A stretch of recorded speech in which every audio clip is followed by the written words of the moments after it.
Okay, dear students, so we are having this question. The question is the sum of two numbers is 12, 15 and their HCF is 81. How many pairs of such numbers can be formed? ऐसे कितनी numbers की pair हो सकती है, ऐसी कितनी pairs हो सकती हैं numbers की जिनका sum तो basically 1215 हो और HCF बेसिकली उनका क्या हो 81 हो. ओके, तो सम ऑफ टू नंबर्स की पेयर्स, नंबर ऑफ पेयर्स निकालनी है आपको. ठीक है, तो लेट हम क्या करेंगे, let the numbers be x and y. तो दो जो नंबर्स थे उनमें हमने एक को x मान लिया है और दूसरे को y मान लिया है. तो अकॉर्डिंग टू कंडीशन क्या हो जाएगा, according to question x plus Y is equal to किसके बराबर आएगा, 1215 के बराबर आएगा. इतनी बात समझ में आ गई. अब ये जो x और y दो नंबर्स हैं इनका बेसिकली HCF किसके बराबर है, HCF 81 के बराबर है.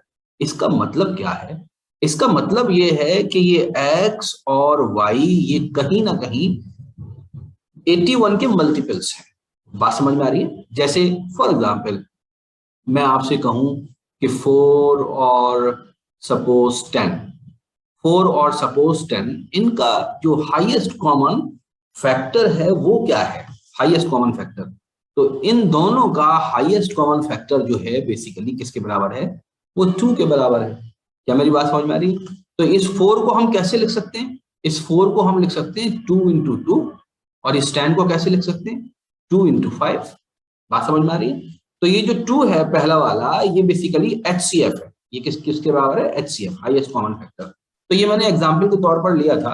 इसी तरह से मैं क्या इस x को ऐसे लिख सकता हूं 81m और इस y को ऐसे लिख सकता हूं 81n और यहां पर प्लस लगा दूं और ये बेसिकली 1215 हो जाएगा.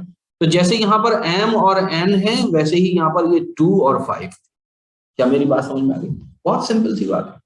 आगे बढ़ते हैं. ठीक है, अब इन m और n की वैल्यूज को, सॉरी मैंने यहाँ पर सिर्फ 81 लिख दिया है, ये 8 लिख दिया, ये 81 होगा. ठीक है, ये 81 है. 81 को हम कॉमन ले लें बच्चों, क्या हो जाएगा m प्लस n आ जाएगा. m प्लस n किसके बराबर आएगा, 81 से मल्टीप्लाई होने के बाद 1215.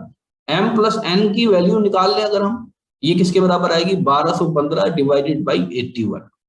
81 को अगर हम 15 से मल्टीप्लाई करते हैं तो 1215 के बराबर होता है. दैट इज m और n का जो सम है वो बेसिकली किसके बराबर आएगा, 15 के बराबर आएगा.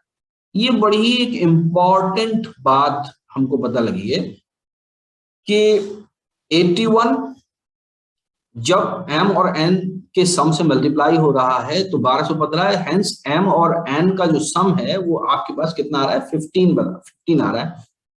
तो ये जो 50 m और n है इन दोनों का जो सम है ये हमेशा याद रखिएगा, ये हमेशा पेयर ऑफ प्राइम नंबर्स होगी, हमेशा पेयर ऑफ प्राइम नंबर्स होगी. It may be even, it may be odd, है ना, क्योंकि बेसिकली इन दोनों का सम 15 है तो एक इवन एक ऑड होगा. It is a possibility. लेकिन ये हमेशा पेयर कैसी होगी, हमेशा प्राइम होगी. तो हम एक टेबल बना के बताते हैं. सपोज एक m की वैल्यू और एक n की वैल्यू. तो m में भी इक्वल टू 1. अगर m 1 के बराबर होगा तो n किसके बराबर होगा बच्चों, n 14 के बराबर होगा. This is a possibility. दूसरी पॉसिबिलिटी क्या है, m अगर 2 के बराबर है तो n किसके बराबर होगा, 13 के बराबर होगा. This is also a possibility. तीसरी पॉसिबिलिटी क्या है, m अगर 3 के बराबर है तो n किसके बराबर होगा, n 12 के बराबर होगा. This is also a possibility. हालांकि ये अभी रेक्टिफाई करेंगे हम इस पॉसिबिलिटी को. आगे बढ़ते. अगर m को 14 रख दें तो n किसके बराबर हो जाएगा बच्चों, n 11 के बराबर हो जाएगा. अगर m की वैल्यू हम 5 रख दें तो n किसके बराबर हो जाएगा, 10 के बराबर हो जाएगा. अगर इसकी वैल्यू 7 रख दें तो n वो 6 रख दें तो n किसके बराबर हो जाएगा, 9 के बराबर हो जाएगा.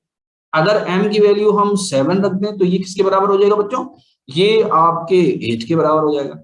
आफ्टर दैट अगर m की वैल्यू 8 रख दें तो ये आपके किसके बराबर हो जाएगा, 7.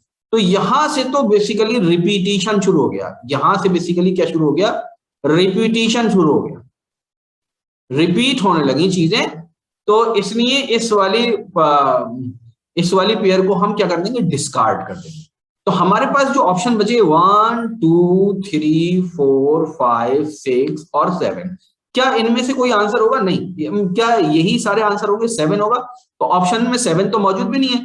तो देखिए 1 और 4 ये दोनों पेयर ऑफ प्राइम नंबर्स हैं, hence it is acceptable, it is acceptable, ये एक्सेप्ट हम कर लेंगे।